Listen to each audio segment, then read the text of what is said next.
Tutorial, we're going to look at creating a patch of ground for the Arkitainer to sit on.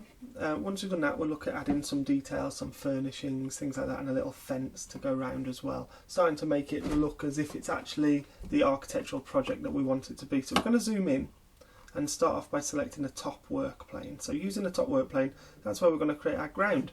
So we're going to look at it from above as well. So click on top in the top right corner on the cube, and then zoom out a little bit, move it in the centre. Use a middle click on your mouse if you've got a mouse, and position it in the centre. Okay, I'm then just going to draw a big square or rectangle shape after I've created a sketch. Probably shouldn't click tick already, so right click and edit into that sketch. And I'm going to use that rectangle. Using that rectangle now, I'm just going to draw slightly larger than everything I've got on the screen at the moment. Okay, don't worry about the dimensions, just make sure you've got a border around the edge of everything and that will do the job. So we've finished that now, change it back to a 3D view that we can see quite nicely. I want to look at it a bit more from the front, and I'm going to extrude that just down slightly.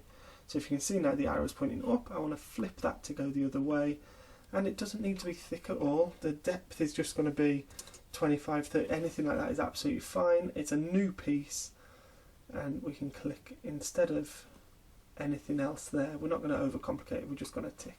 And that new piece at the bottom here, part 25, let's rename it as a matter of good practice, and we're just going to call it the ground. Okay, so nice and straightforward. We can then change the colour of that to make it look a bit more real. Right click, edit appearance, and I'm just going to make that a light grey, like a concrete slab kind of appearance. So we can see now that the whole architecture looks like it's actually bedded down. Okay, so let's add a round sitting table out here. So I'm just going to flip this round a little bit, and we're going to create a work plane in this area that we can actually use. So we know that the right work plane is in line with the end of this building. So we're going to start using that right plane as our reference. Okay, so we can click it either from the image here or from our timeline up here. So we're going to use the right work plane, and we're going to use this button here called plane. It's as simple as that. So you click plane, and that's going to create a new work plane, a new place to start your work. So we're going to view it from the front so we can see how far we're moving it across. We want the centre of the table to roughly be in this region after the first bifold door.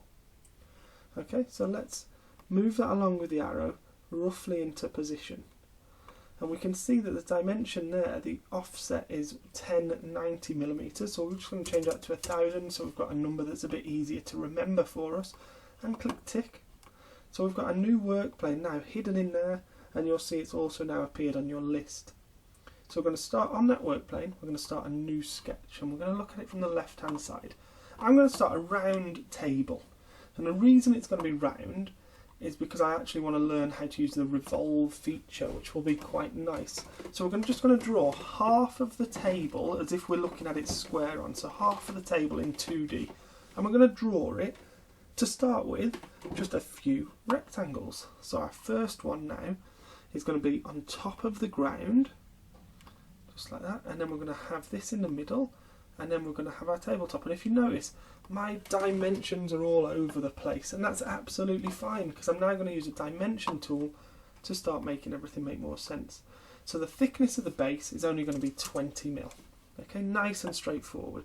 The distance from the origin here, okay, we're going to measure between those two parts, or between those two is fine as well, until we get it roughly where we want it in the centre here. So we're going to make that around 1000, and it'll be a little bit of trial and error. Still, that's not quite where I want it to be, so let's try 1500, and again, I still want that further, so let's try, in fact no, 1500 might be okay.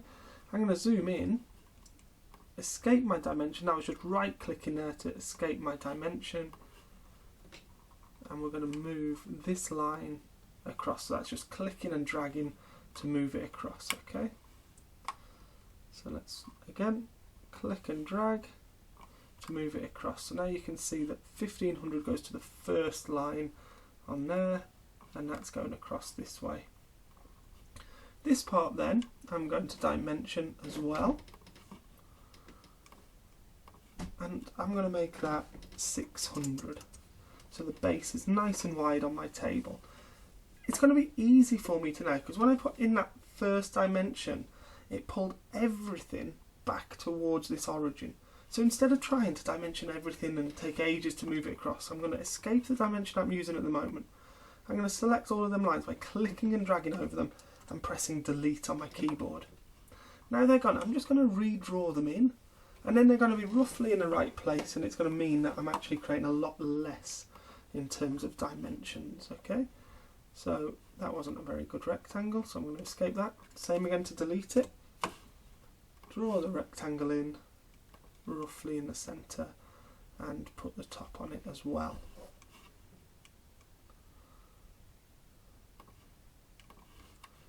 So let's start dimensioning.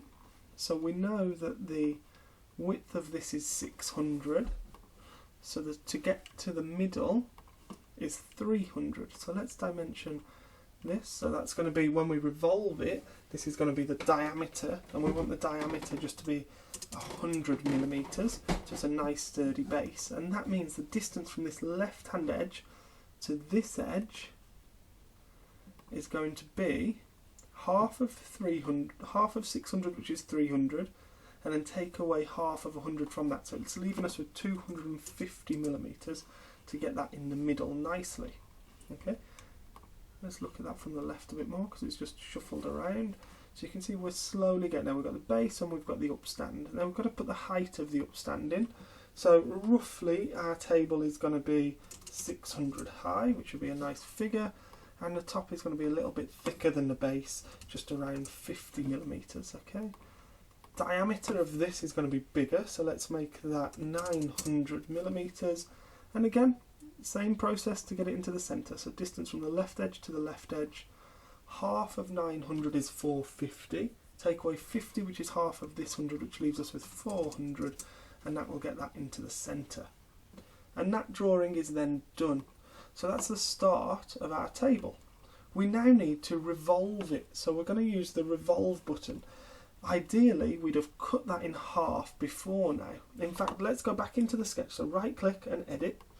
We are going to cut that in half, straight down the middle. So look at it from the left hand side, zoom in so it's nice and easy. Using the line tool, when it snaps to the middle you get a little orange square pop up, and we're going to draw that straight down the middle to there. Then using the scissors tool here, the trim tool, we're going to cut away the right hand side of our table. So nothing too extravagant, it's just leaving us with half of the table. As you can see here, the top, half of the middle part, and half of the stand there as well. Make sure you've got no lines left. And then we can also get rid of these little lines in here, which will make our drawing easier. And it'll take 2 clicks because you've got the rectangles overlapping. So there we go. We've got half of our shape now. So we've finished that and we're ready to revolve. So our revolve tool is along the top. So remember, all of your tools are along the top that you need. So we've got extrude, and the next one along is revolve. It's going to ask you for a couple of things now. So it's going to ask you for the face that you want to revolve, which is our half of the table, there. And then it's going to ask you for the revolve axes, and that is our halfway line. And that is the reason we just split it in two. And you can see it spins the table all the way around. Okay? We're not adding it to the ground, we want to make a new part. And we're going to call this part our table. So you can see it's been put in already. I'm going to go down to part 26, rename as table. Okay, and that is done. So if we zoom round and zoom out, you can see we've got a table with considered dimensions. That's really important, so the proportions of our whole design are looking right. Click off there, you can see we've got a table in our design now as well. Good luck.